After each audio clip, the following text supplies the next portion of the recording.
Welcome to Ray Reads, a podcast where I discuss the books I am currently reading.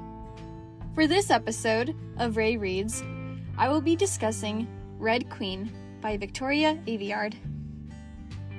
First off, I adore Mare as a name. I am absolutely obsessed with words like mare as names. Shade is also a really cool name.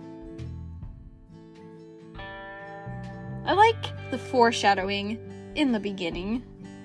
Mare is hyper aware of all the electricity around her, the cameras and TVs. She doesn't realize that her ability is what restarts the electricity box at her home in the stilts. And, most significantly, when Mare nearly drowns during the riot, she sees sparks. Her lightning subtly manifests before she is exposed at the palace. In some ways, Mare and Kalorn remind me of Katniss and Peeta from the Hunger Games. When they were children, Mare saved this little orphan boy from starvation, and this protective quality plays a major role in their relationship. Like with Katniss and Peeta, Mare and Kalorn's protectiveness toward one another creates a competition between them. Each one prioritizes the other's survival above their own. So when Kalorn's master dies and he is threatened with enlistment, a near-death sentence, Mare is forced to act to save her best friend. It is interesting that Mare has 3 potential love interests: Kalorn, Cal, and Maven. All of these boys are extremely different. The one thing they have in common is that they all fall for Mare Barrow. Now, I love Mare and Kalorn as best friends. Because they remind me of Katniss and Peeta, I want to ship them. There's something about the girl on fire / lightning girl and the boy with bread / fisher boy dynamics that appeal to me. I'll admit that I also fell in love with the idea of the second prince, the Shadow of the Flame. I wanted to believe in Maven as much as Mare did. He plays his part terrifyingly well. Yet, there's also a piece of him that is not lying completely. Maven truly sees himself as the Shadow of the Flame, always second in everything when compared to his perfect brother, the Crown Prince. In all honesty, I do not like Cal. At first, I admired him. Cal ventures into poor villages like the stilts to see what life is truly like for his citizens. He offers a job, a life-saving act, to a girl who tries to rob him. But, apparently, Cal is unable to comprehend that his way of life is wrong. He witnesses the suffering of Reds and deems it a necessary evil that will never change. But the story is not about love. It is about betrayal. And the thing about betrayal is that it is only perpetrated by people you trust. Being hurt by someone you love is one of the most painful experiences in the world. The lesson that Mare learns at the end becomes her motto.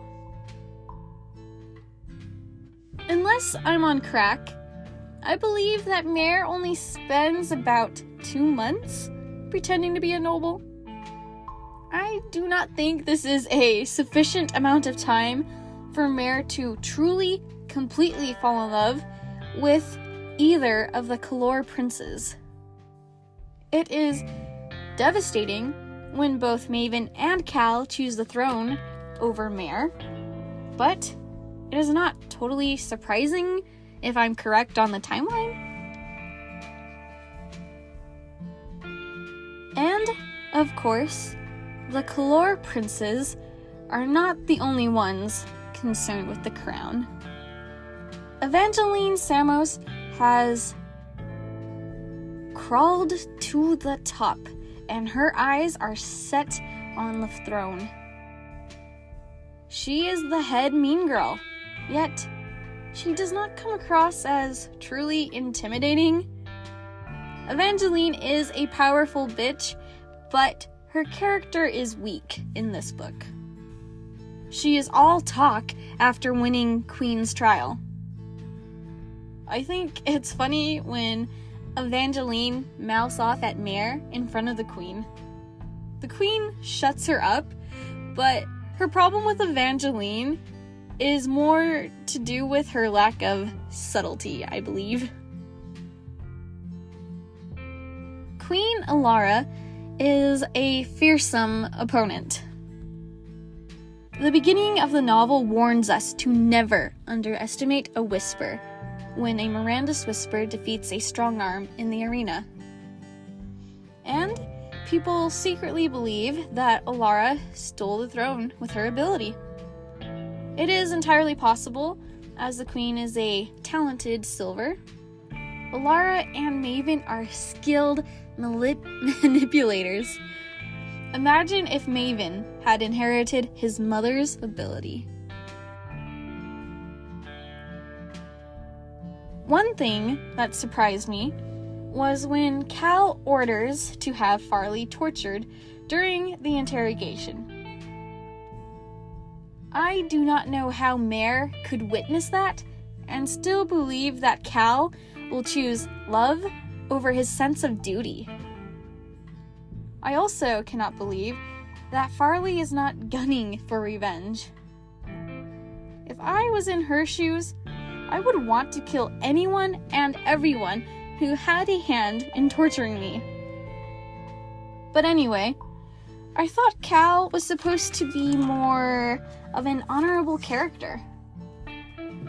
Torture does not seem to be his style, but maybe it is a part of war to him, another necessary evil.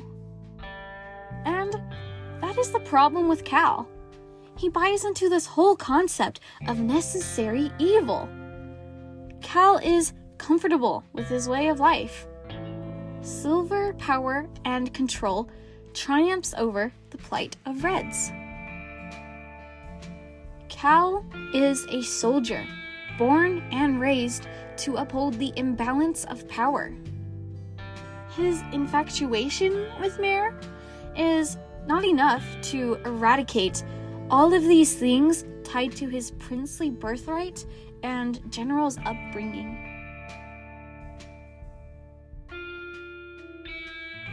I love that Cal does not choose Mare in the end. Mare idealistically believes that Cal will abandon everything he knows for her.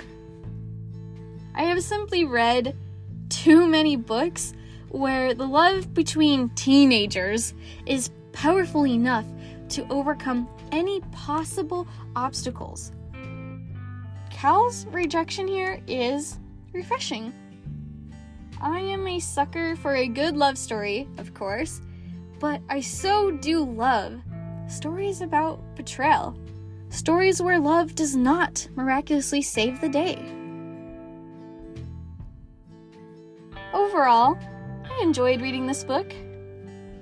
Red Queen captures and combines both old and new fantasy young adult tropes. The story reminds me of The Selection by Kiera Cass and Wicked Saints by Emily A. Duncan. This book is a great start to the series, but I wouldn't say it's my favorite.